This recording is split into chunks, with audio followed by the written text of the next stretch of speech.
Hansel and Gretel by Don DeLuise. Once upon a time there lived a poor family who lived hard to keep themselves in food and clothing. They lived from hand to mouth, and let's face it, that's a very short distance.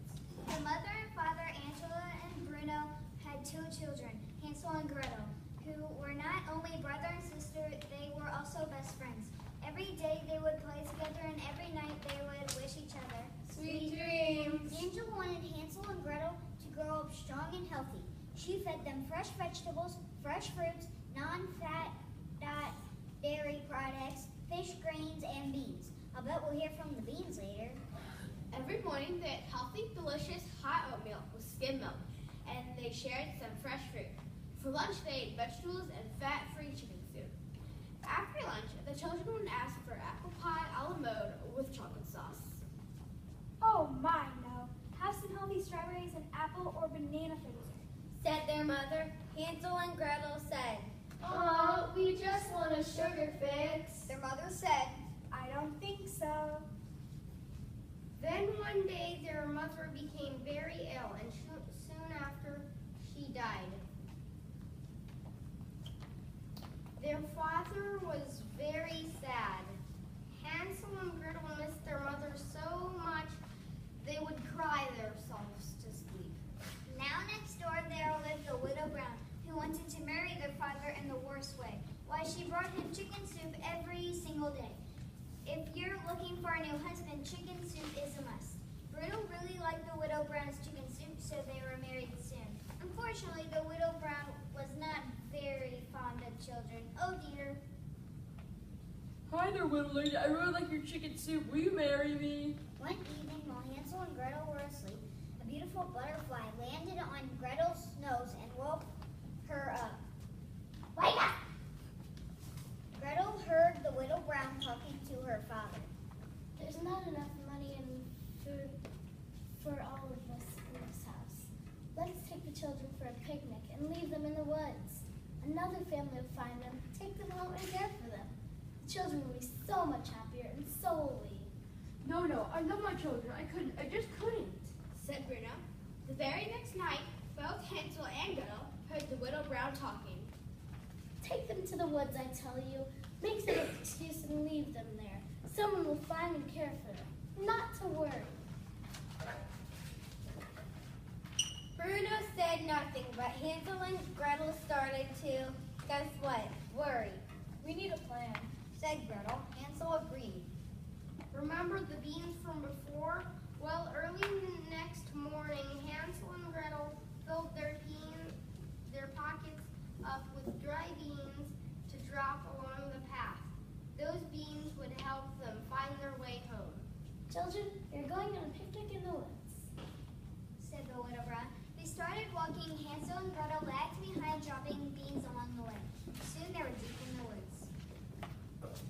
Let's have a picnic here.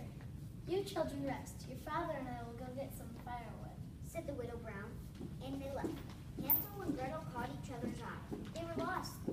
They were alone. Oh my. It got so quiet, they could hear the crickets chirping and the leaves rustling.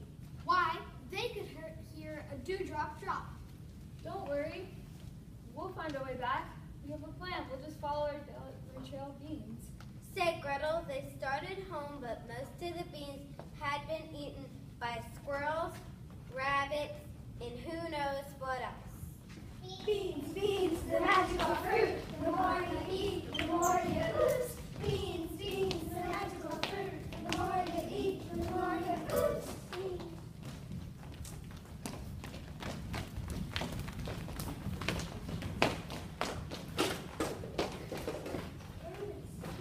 Our bean trail has been eaten. Oh, what to do? Cried Hansel. They both sat down and had a good cry. That is, if a cry can be good.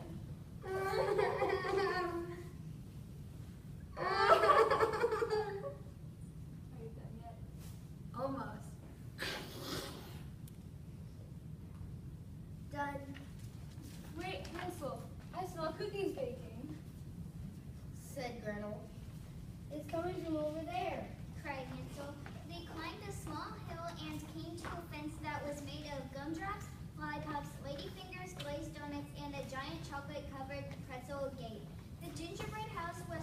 junk food. It had a cholesterol count of 888, which is high, even for a house. The children were so hungry they started to eat. This lady's finger fans is delicious. Yum, have some chocolate windowsill. Suddenly the cupcake doorknob turned. The door flew open, and there stood Glut Annie Stout, a woman as wide as she was tall. Who's eating my house? She called. Oh, we're lost. Said Gretel. Claus? Oh, don't worry. Come inside. I'm making some sweet apple and gift pies. Come in.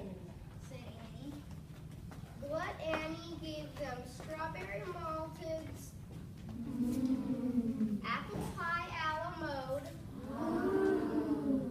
with chocolate sauce, banana cream pie, and a big piece of chocolate.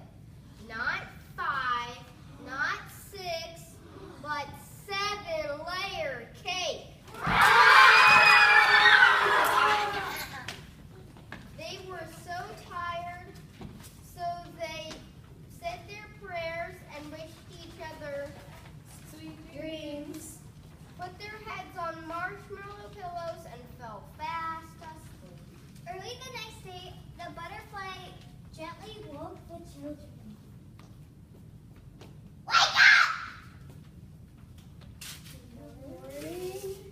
Said Hansel and Gretel. Glut Annie Stout served them a very big breakfast of eggs Benedict. What? Eggs Benedict. Bacon. Ham. Sausage. Pancakes. And French toast, all smothered in butter and maple syrup. A calorie counter she wasn't. Hansel and Gretel couldn't finish their food. Glut Annie, however, tasted everything twice. After breakfast, the children said goodbye and started to leave, but the door was locked. And just where do you think your good-for-nothings are going? Home. We want to go home. Home? Never. You'll stay here and help me make puddings, cakes, and pies.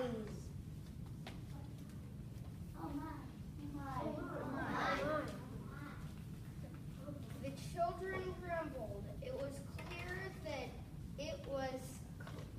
clear that Miss Glut Annie Stout was A, completely unaware of how all that fat and sugar is, and B, not very nice.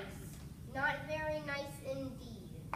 So the children worked as hard as they could, helping Glut Annie while she cooked and cooked.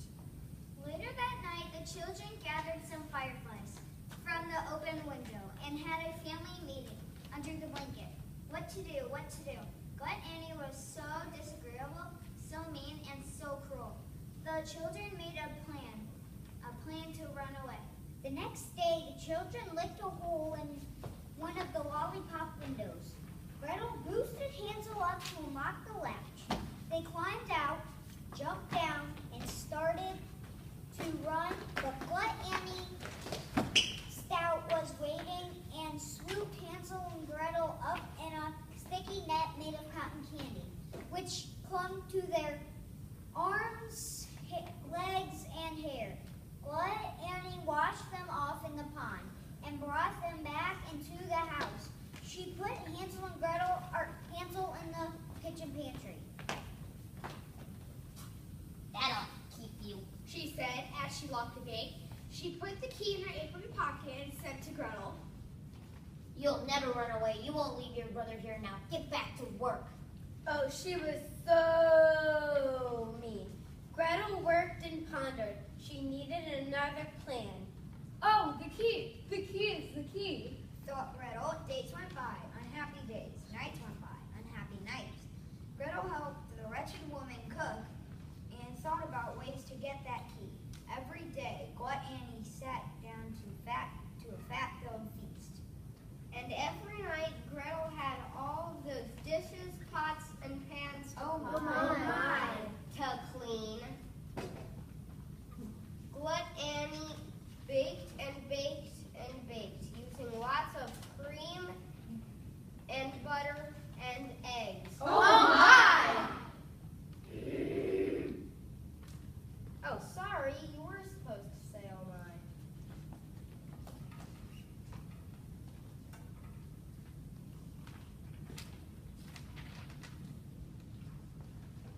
one day came the straw that broke the camel's back.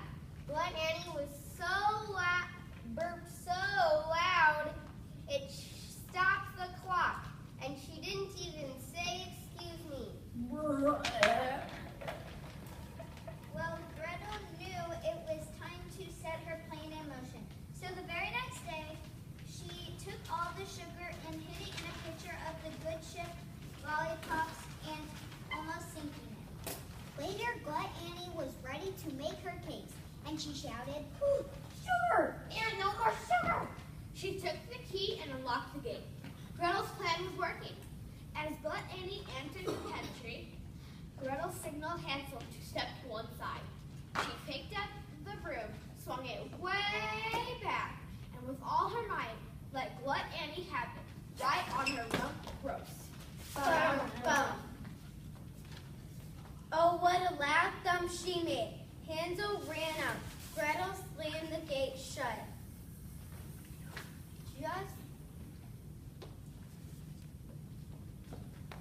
"Why, you little..."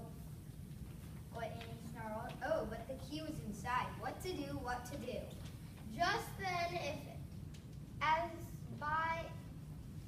by magic, the butterfly picked up the key from the floor of the pantry and flew to Gretel, who took it and locked the gate just in time. Hansel and Gretel hugged and kissed each other. You gotta be kidding me. Gretel opened the front door, and they ran through the woods to a recently installed public telephone. Thank goodness Alexander Graham Bell lived in the neighborhood. They called 911. The police soon came and took Glut Annie Stout into custody. She was charged with kidnapping, being mean to children, and eating an entire smorgasbord without a license. Now, months before, Bruno, realizing he'd made a mistake, had sent the widow Brown packing. She was never heard from again. Good riddance. So, when the police told Bruno that Hansel and Gretel had been found and were safe, he cried, My dream has come true! and oh, how happy he was to see Hansel and Gretel, his children that he loved so much. I'll never let you out of my sight again. I'll always be your loving father. He said. This was music to the children's ears. Oh, thank you, Father, thank you. We love you so. We're so glad to be home, said Hansel and Gretel. This calls for a celebration. Let's have apple pie a la mode with chocolate sauce. Said Bruno. The children turned green at the thought. No thanks, Dad. Just a plain banana would be fine. Just then, a beautiful butterfly appeared. She's our guardian angel. Said Hansel and Gretel. Oh, I thought it was just a butterfly. I bet you thought I was going to say something loud, didn't you? Said Bruno. The children laughed as they all ate some fat-free chicken